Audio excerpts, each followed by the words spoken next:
Filipenses 4, versículos 2 e 3, onde nós vamos falar sobre o amor, um caminho seguro, porém árduo. Diz assim o texto: o que eu rogo a Evódia e também a Sintique é que vivam em harmonia no Senhor. Sim, e peço a você, leal companheiro de julgo, que as ajude, pois lutaram ao meu lado na causa do Evangelho, com Clemente e meus demais cooperados. Os seus nomes estão escritos no livro da vida. Amém? Queridos, retomando essa série de mensagens sobre o amor, hoje eu quero falar com você sobre o amor como esse caminho seguro, porém muito árduo.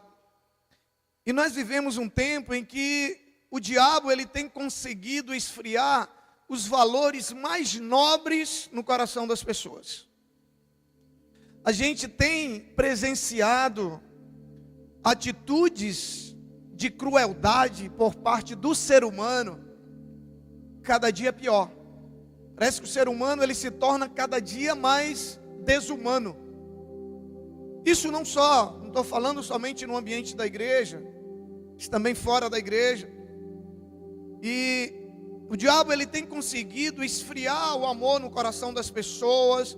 O diabo ele tem conseguido destruir conceitos e valores importantíssimos para o ser humano, como o conceito de família, por exemplo, que a sociedade tem já de maneira muito grande assumido, assimilado, adotado esse conceito de família que está fora do padrão de Deus, fora do padrão que Deus estabeleceu para nós. O diabo ele tem destruído o conceito de verdade, o conceito de fé. Por exemplo, hoje não existem verdades absolutas. Um tempo em que os valores têm perdido o seu valor. Hoje não se pode questionar mais nenhuma atitude, porque parte-se do princípio que não existem verdades absolutas, que tudo é relativo. E quando você tenta de repente argumentar contra algum tipo de atitude, é como se você já estivesse invadindo a privacidade daquela pessoa. Então, nós vivemos esse tempo. As pessoas estão se tornando cada dia mais individualistas, pensando cada vez mais em si mesmas e cada vez menos no próximo. E nós não podemos simplesmente ficar olhando, sabe, para nós mesmos. Nós não podemos simplesmente ficar fazendo escolhas que beneficiam única e exclusivamente a nós. Nós não podemos. Isso é individualismo, isso é egoísmo, isso é tudo que contraria o cristianismo. E infelizmente, a gente encontra atitudes dessa natureza dentro da própria igreja. Às vezes a gente percebe as pessoas questionando, dizendo que as pessoas estão trazendo o mundo para dentro da igreja, e muitos se referem a isso quando vem algumas atitudes que muitas vezes não tem nada a ver. Por exemplo, você pegar um grupo de jovens e no sábado à noite botar um jogo de luz, botar um DJ e botar essa juventude para se divertir. Há muitas pessoas que criticam e acham que isso não deve acontecer no ambiente da igreja. Porém, isso não há problema nenhum. O problema há quando nós trazemos os princípios da sociedade para dentro da igreja. Aí sim nós temos problemas. O problema está quando nós trazemos o individualismo, quando nós trazemos o egoísmo, quando nós trazemos todos os princípios que estão norteando a vida das pessoas lá fora, para dentro da igreja, para dentro do nosso relacionamento com as pessoas dentro da igreja. Aí sim nós vemos problemas. Isso no contexto secular pode ser até normal. O individualismo ele é normal no contexto secular. Mas nós não podemos deixar esse tipo de atitude permear o ambiente e a vida daqueles que conhecem a Deus. E nós temos que refletir até que ponto as nossas vidas não estão contaminadas com esse tipo de atitudes. As pessoas que têm Deus no coração, as pessoas que conhecem a Deus, e consequentemente tem o amor de Deus. Nós vimos na semana passada, quando Paulo diz que aquele que não ama como Jesus amou, ele não conhece a Deus, e ele não tem Deus. Nós vimos que Paulo disse que que Deus nos deu o amor dele, quando derramou sobre nós o Espírito Santo. Então, quando nós temos o Espírito Santo na nossa vida, quando o Espírito Santo domina a nossa vida, nós amamos as pessoas como Cristo nos amou. Quando o Espírito Santo domina a nossa vida, essas atitudes, elas não fazem parte da nossa vida. Nós não podemos ser individualistas, nós não podemos ser preconceituosos, nós não podemos ser pessoas alienadas na nossa fé. O que nós precisamos é resgatar os valores e a prática do amor na nossa vida e nas nossas atitudes, sabe? Nos relacionamentos à nossa volta. Nós precisamos de pessoas, nós precisamos ser pessoas que tenham um testemunho forte de Deus. Um testemunho que é capaz de mudar a vida de pessoas. Um testemunho que é capaz de impressionar o mundo lá fora. E nada mais nesse mundo vai impressionar lá fora, nada na sua vida vai impressionar lá fora, nada mais do que o amor. E nós vimos também na semana passada que Paulo diz que quando nós amamos as pessoas como Cristo nos amou, as pessoas, nós mostramos às pessoas que Cristo está em nós. É dessa maneira que nós mostramos que Cristo está na nossa vida. O que nós precisamos é de uma revolução, não contra as pessoas, mas contra ideias e mentiras que, se não forem rechaçadas, aos poucos elas podem se tornar verdades destruidoras. Sabe o que o cristão, a gente não consegue separar as pessoas dos erros das pessoas. A Bíblia diz que Deus, Ele ama o pecador. O que Deus abomina é o pecado. E aí, quando as pessoas erram, o que o diabo faz? O diabo coloca no seu coração para você abominar as pessoas, para você matar as pessoas, para você excluir as pessoas da sua vida. Quando na verdade o que Deus quer é que você continue amando as pessoas, porém você abomina as atitudes erradas das pessoas. Porque quando nós amamos as pessoas, quando nós conseguimos separar, diferenciar as pessoas das atitudes delas, o que acontece?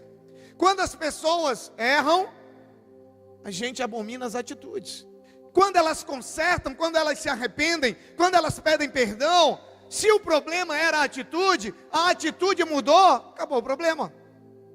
Não é verdade? Só que quando nós abominamos as pessoas, ela pode mudar, ela pode se arrepender, ela pode pedir perdão, ela pode virar santo, mas para nós não tem mais conversa. Porque o nosso problema não era com as atitudes das pessoas, o nosso problema era com as pessoas. E não é assim que Deus age. Jesus, Ele nos ama independente das nossas escolhas. Porém, quando nós fazemos as escolhas erradas, Ele abomina as nossas escolhas erradas. Ele abomina o pecado, mas Ele continua nos amando. E quando nós nos arrependemos e pedimos perdão, o que Jesus faz? Não, sai para lá. Não é isso? Não. Quando nós nos arrependemos e pedimos perdão, por mais grave que tenha sido a nossa falta para com Ele, por mais que seja talvez a terceira ou a quarta vez que a gente está cometendo o mesmo erro com Ele, quando a gente se arrepende e pede perdão, Ele abre os braços, nos recebe, nos abraça, e aí coloca o anel do nosso dedo, renova a aliança, como aquele pai da parábola do filho pródigo fez com o filho que volta para casa. Então nós precisamos entender isso. Nós precisamos entender a diferença entre as pessoas e as atitudes das pessoas. O amor cristão é um caminho a ser trilhado por aqueles que decidiram crer em Jesus e se tornar seus seguidores, se tornar verdadeiros discípulos de Cristo. o caminho trilhado por Jesus foi um caminho seguro. Foi um caminho que o levaria a um porto seguro no final. Mas foi um caminho árduo. Quem conhece, sabe. Ser traído pelos próprios discípulos, ser vendido, ser trocado por 30 moedas de prata, ser morto pelo povo que ele veio salvar, ser crucificado, ser açoitado, tudo aquilo que ele passou, ser humilhado. E eu quero dizer para você que a dor que Jesus sentiu naquelas chicotadas, a dor que ele sentiu naquela coroa de espinhos, a dor que ele sentiu quando ele foi crucificado, nenhuma dessas dores foi a maior que ele sentiu. A maior dor que Jesus sentiu foi a dor da ingratidão, foi a dor da traição. Mas qual foi a atitude de Jesus antes de morrer? Quando Jesus olha para aqueles que o traíram, quando Jesus olha para aqueles que estavam sendo ingratos, mesmo depois de tudo aquilo que Jesus tinha feito, Jesus olhou e disse: Pai, condena eles. Foi isso que Jesus falou. Pai, que eles recebam porção dobrada do que eu recebi. Foi isso que Jesus falou? Não. Jesus diz: Pai, perdoa eles, porque eles não sabem o que estão fazendo. Essa foi a atitude dele. E se nós queremos ser seus discípulos, essa deve ser a nossa atitude. Foi fácil para Jesus? Não, porque ele estava ali como homem. Jesus não estava ali como Deus. Jesus estava ali como um ser humano. E a agonia dele foi tão grande que ele chegou a transpirar sangue. Chega um momento em que ele diz para o pai, diz: Pai, se for possível, passa de mim esse cálice por 3 vezes. Mas no final ele diz: porém, que seja feita a tua vontade. Jesus, essa foi a atitude dele. Ele trilhou um caminho seguro. Por que Jesus tomou essa atitude? Porque ele sabia que aquela atitude, que aquele caminho o levaria a um final seguro. Ele sabia que aquela era a vontade do Pai. E em muitos momentos na Bíblia, Jesus deixa claro. Ele diz: eu não vim fazer a minha vontade, eu vim fazer a vontade daquele que me enviou. Sabe qual é o nosso problema como cristãos, queridos? É que nós queremos ser cristãos fazendo a nossa vontade. Nós queremos ser cristãos fazendo aquilo que a gente tem vontade. Uma vez eu conversando com uma pessoa, ela disse: pastor, não adianta, eu vou ser hipócrita, eu não tenho vontade de perdoar. Às vezes como é que o diabo engana as pessoas, né? Eu digo: filho, deixa eu te dizer uma coisa. Quando nós mais alegramos o coração de Deus, é quando nós fazemos aquilo que nós sabemos que é a vontade dEle, porém nós não temos vontade de fazer. É quando nós estamos dizendo para Ele assim: Senhor, eu abri mão de viver as minhas vontades para viver a Tua. Quando você obedece só quando você está com vontade, você não está fazendo a vontade de Deus não, você está fazendo a sua. Quando você perdoa só quando você está com vontade, você não está fazendo a vontade de Deus, você está fazendo a sua. Você está dizendo assim: Deus, se daqui para mim morrer eu sentir vontade, eu faço. Você está dizendo: Deus, não importa para mim se a tua vontade é essa, eu não estou com vontade. Isso não é ser discípulo. Esse não é o caminho do cristão. Por isso eu digo para você, o amor é um caminho seguro, porém árduo. E Jesus trilhou por ele. Jesus trilhou por ele. Jesus nos advertiu sobre isso quando ele disse: se queres ser meu discípulo, tome a sua cruz e siga-me. Jesus nos falou sobre isso quando ele disse: aquele que quiser vir após mim, negue-se a si mesmo. Mas tem muita gente querendo seguir a Jesus sem negar a si mesmo. E aí não dá. Ou você segue a você mesmo, ou você segue a Jesus.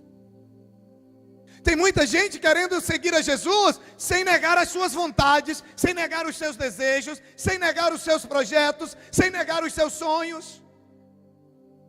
A gente vê muito no final do ano que Deus realize todos os seus sonhos. Não é essa a minha oração para você. Como seu pastor, o meu sonho, o meu desejo, a minha oração para você é que Deus realize todos os sonhos dele na sua vida. E mais, não é que Deus realize os seus sonhos, é que você esteja disposto a realizar todos os sonhos de Deus para a sua vida. Porque os sonhos de Deus para você, para mim e para você, eles são muito melhores do que os nossos. Muito melhores. Mas nós queremos viver uma vida, nós queremos seguir a Jesus sem renunciar. Sem renunciar às nossas vontades. Fazer aquilo que eu tenho vontade. Fazer quando eu tiver afim. Um discípulo é aquele que obedece, é aquele que segue independente das suas vontades. Eu já morri para minhas vontades, agora eu vivo para as vontades de Cristo. Essa é a conclusão do discípulo. E eu queria me ater a esse texto que Paulo escreveu para a cidade de Filipos, a igreja que tinha na cidade de Filipos, um dos melhores exemplos de igreja sadia e generosa do Novo Testamento. Uma das igrejas mais saudáveis, das quais Paulo plantou no Novo Testamento. E Jesus nos advertiu, acerca de algumas coisas nesse texto. Uma das únicas exortações de Paulo para aquela igreja é essa. Paulo, ele é só elogios para a igreja de Filipos. Paulo é só elogio para os filipenses. Alguma das poucas exortações que Paulo tem para a igreja de Filipos é essa, que se encontra nesse texto.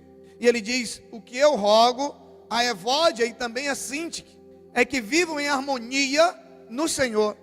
Sim, e peço a você, leal companheiro de julgo, que as ajude, pois lutaram ao meu lado na causa do Evangelho, com Clemente e meus demais cooperadores, e os seus nomes estão no livro da vida.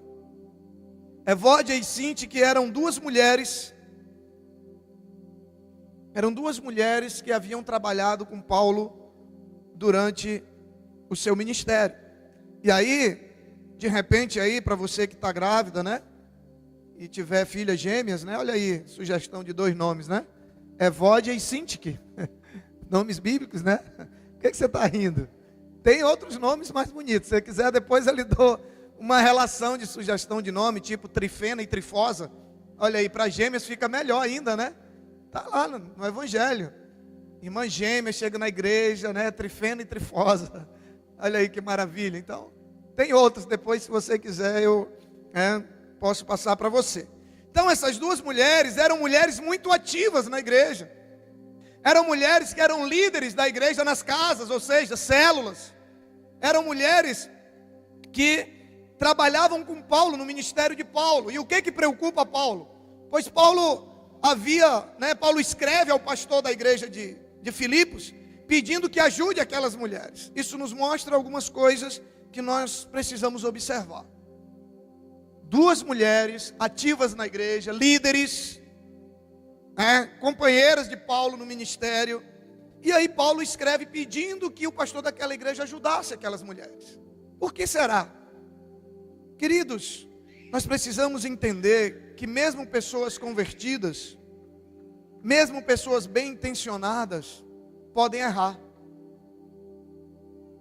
O fato de que alguém se converteu, o fato de que alguém congrega numa igreja há 10 anos, há 20 anos, isso não quer dizer que ela nunca vai errar. O fato da pessoa ser um líder de célula, o fato da pessoa ser um líder de ministério, um líder de rede, o fato de ser pastores de uma igreja, isso não quer dizer que não vai errar. E às vezes, nós criamos falsas expectativas sobre as pessoas. E isso nos traz grandes problemas. Nós criamos falsas expectativas pelos cargos ou pelas funções que as pessoas ocupam, sabe?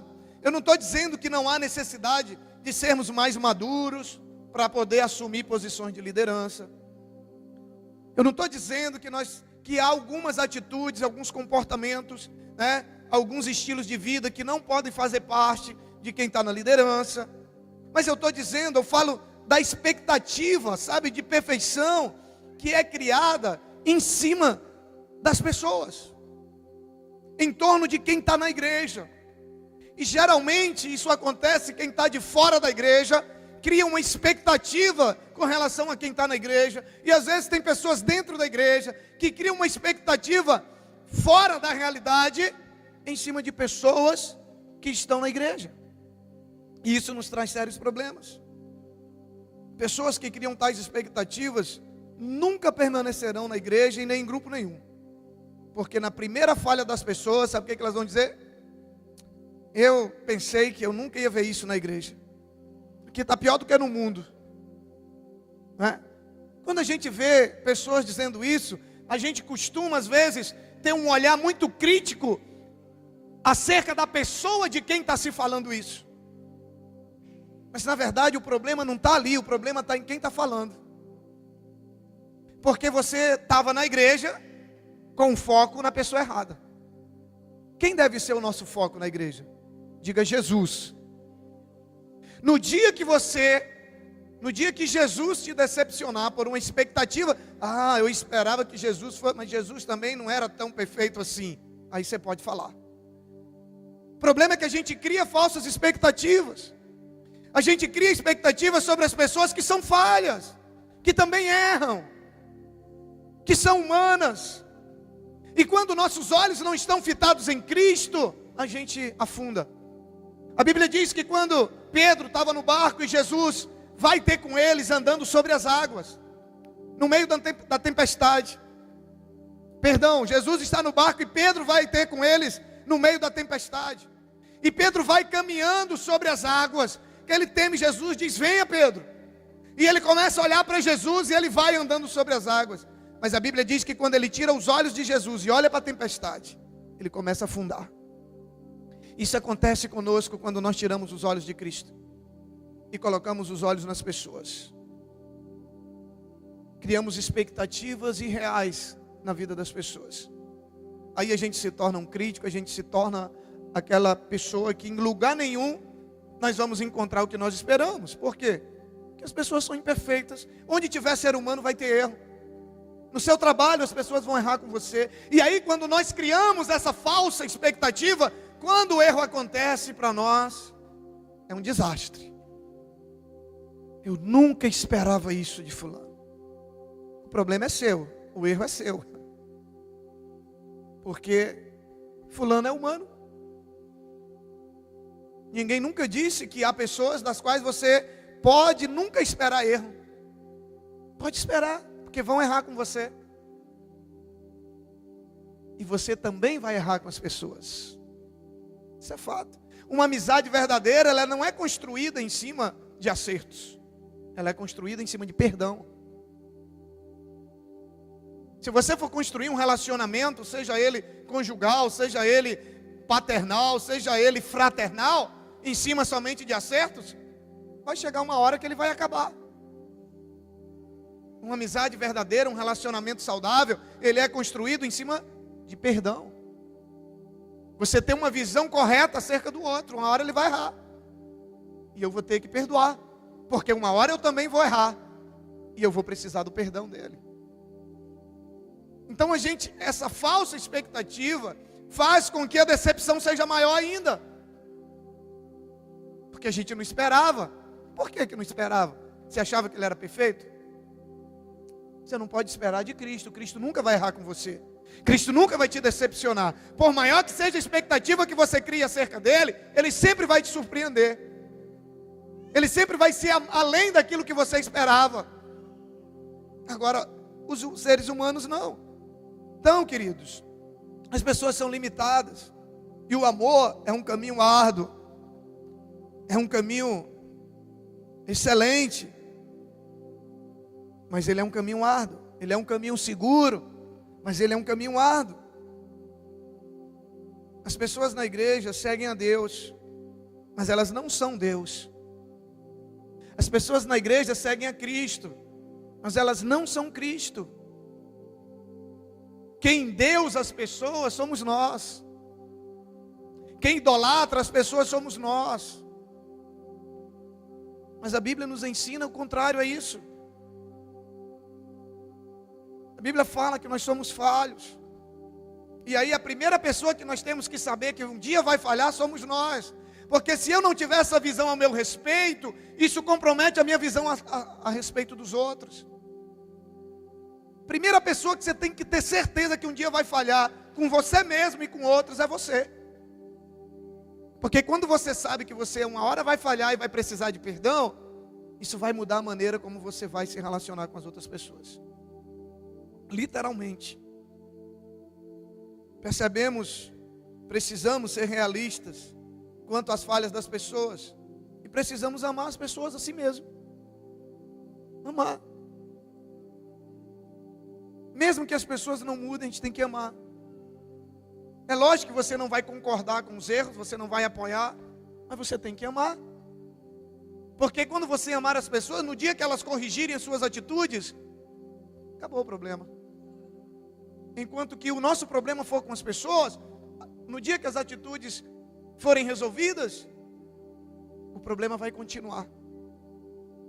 Segunda atitude que nós aprendemos, segundo princípio que nós podemos observar nesse texto, na igreja as pessoas são ajudadas a mudar.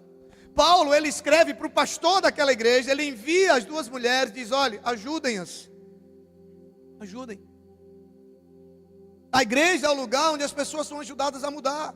Na igreja as pessoas erram sim, mas na igreja, pelo menos numa igreja saudável, as pessoas são ajudadas a não permanecer no erro. E aqui está uma grande diferença entre a igreja e o mundo. Paulo, ele não passa a mão por cima dela dizendo: nós entendemos isso, não tem problema, a gente não vai com a cara de todo mundo mesmo. E aí, se a gente for ler o contexto da história, Evódia e Sintique estavam tendo um problema de relacionamento. Mas estavam tendo uma crisezinha ali. E aí, Paulo, ele não passa a mão. Não, a gente entende, né? Porque tem gente assim: pastor, o meu espírito não bate com o dela. Então, um dos dois não é o Espírito Santo, e provavelmente é o seu, né? Porque o Espírito Santo, ele não tem esse problema, né, com as pessoas, não. E aí Paulo, ele diz: não, você pode continuar, né? Não tem problema nenhum, não. Paulo diz: esse problema tem que ser resolvido. Elas precisam de ajudas. Elas precisam de ajuda para resolver o problema. Então a igreja é um lugar onde as pessoas são ajudadas. Paulo pede que elas sintam o mesmo que a igreja está sentindo. Paulo diz assim: o meu desejo é que vocês vivam em harmonia. Ou seja, estava havendo uma desarmonia entre as duas. Paulo diz: o meu desejo é que vocês vivam em harmonia. O desejo dele era esse. O meu desejo é que vocês sintam o mesmo, que o sentimento de vocês seja o mesmo da igreja. E o que o pastor as ajude a resolver o problema. Porque ele diz: elas são mulheres de Deus.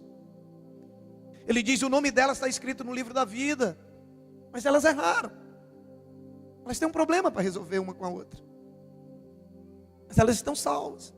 Paulo faz questão de dizer assim: olha, são duas mulheres que me ajudaram muito no ministério, companheiras de ministério, mas estão precisando de ajuda. Precisam ser tratadas. Precisam ser ajudadas. O nome delas está escrito no livro da vida. No contexto do mundo, as pessoas acham perfeitamente simples e normal evitar alguém indesejável. Não é isso? Evitar alguém indesejável. Isso é normal no mundo. Mas naquela que é a família de Deus na terra, família de amor, nós não negamos o problema, mas precisamos encarar a realidade. E encarar de frente. Nós precisamos estar dispostos a resolver o problema. E aprendemos a transformar a realidade. Nós somos ajudados a perdoar na prática uns aos outros e pedir perdão. Nós não fazemos de conta que tudo está bem quando não está. Mas também não condenamos e nem descartamos as pessoas. E aí, ganhar vidas e cuidar bem delas é o nosso papel. Cuidar bem não é você descartar na hora que erra. É você tratar. É você ajudar. Esse é o princípio do discipulado também. Então, no mundo, você é descartado. Você é condenado pelas suas atitudes. E Paulo, ele ainda faz muito elogios às duas mulheres, né? E aí quando nós olhamos para Jesus, Jesus sabia quem eram seus discípulos, sim ou não? Jesus sabia que Pedro era sem pavio, sim ou não? Jesus sabia que Judas ia traí-lo. Vários momentos em que Jesus sai para orar e volta, os discípulos estão dormindo. Esse problema de não gostar de orar vem de longe, né? Não é só o seu, não. Mas você precisa de ajuda para resolver isso também. Jesus conhecia os discípulos. E o texto de João capítulo 13, eu acho muito precioso, quando Jesus está dando ali a lição da bacia com água e das toalhas. E a Bíblia diz que Jesus amou-os até o fim. Jesus amou-os até o fim. E se Jesus amou os discípulos até o fim, mesmo sabendo quem eles eram, mesmo sabendo das suas falhas, mesmo convivendo com os seus erros, como seus discípulos, a nossa missão não é diferente. É amar as pessoas até o fim. É amar até o fim. Jesus sabia quem eles eram. Jesus os ajudava a corrigir. Jesus fazia questão de que suas qualidades viessem à tona. Jesus, ele não era ingênuo, ele não era besta, simplesmente ele amava. Quando a gente ama, muita gente diz que a gente é besta. Ah, você é muito besta, né? Depois de tudo que fizeram com você, agora você não é besta não, querido, é amor. É cristianismo. Mais besta do que Jesus. Depois de tudo que passou, pede para Deus perdoar. Depois de tudo que passou, continua amando. Mais besta do que Jesus, que ama a mim e a você, que todo dia erramos contra Ele, todo dia o desagradamos, e Ele continua perdoando a gente todo dia. O problema é que os outros têm que ser besta com relação a gente. Aí é maravilhoso, né? Quando a gente precisa de um besta para perdoar, que maravilha. Agora quando a gente tem que ser o besta, aí o bicho pega, né? Jesus não era besta, ele simplesmente amava. Ele simplesmente amava, ele sabia que não existiam pessoas perfeitas, ele sabia que não existiam relacionamentos perfeitos, ele sabia de tudo isso. Mas ele sabia que existiam pessoas que precisavam de ajuda, relacionamentos que precisavam ser aperfeiçoados. Ele sabia que existiam pessoas que são doentes e que precisam de ajuda, que precisam de tratamento, e que se não for na igreja que eles encontrarem tratamento, no mundo eles não vão encontrar. Jesus sabia disso. Jesus não estava ali se relacionando com Judas sem saber quem Judas era, não, querido. Ele sabia. Jesus não estava ali se relacionando com Pedro sem saber quem Pedro era, não. Ele sabia que uma hora ou outra Pedro ia chutar o balde, ia brigar com ele, sabe, ia entrar na carne com ele. Depois Pedro ia se arrepender, ia voltar, ia pedir perdão, e Jesus ia abraçá-lo. Ia continuar a caminhada com Pedro. Jesus sabia de tudo isso. Não há caminho que nos torne mais parecidos com Jesus do que o caminho do amor. Porém, ele é seguro, mas árduo. É muito grande a luta do diabo tentando desviar os olhos das pessoas da verdadeira luz. Ele cria luzes falsas. Ele cria verdades aparentes no intuito de afastar as pessoas do caminho do amor. Ele cria mentiras. Ele quer jogar você contra as pessoas. Ele quer que você pare de amar as pessoas para que as pessoas continuem doentes. Porque o seu amor é o remédio que as pessoas precisam.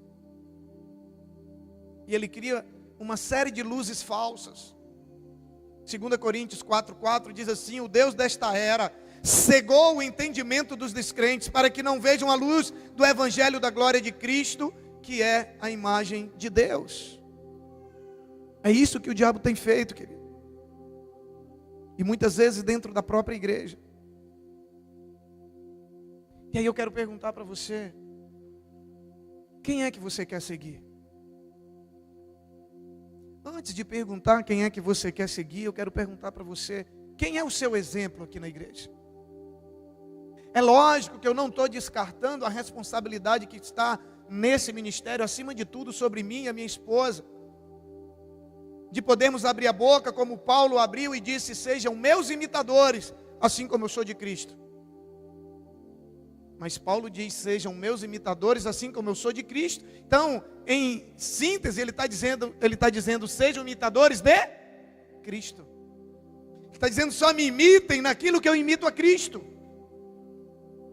O problema é que a gente quer que as pessoas sejam perfeitas quando nós não somos perfeitos. E quando elas não podem ser perfeitas.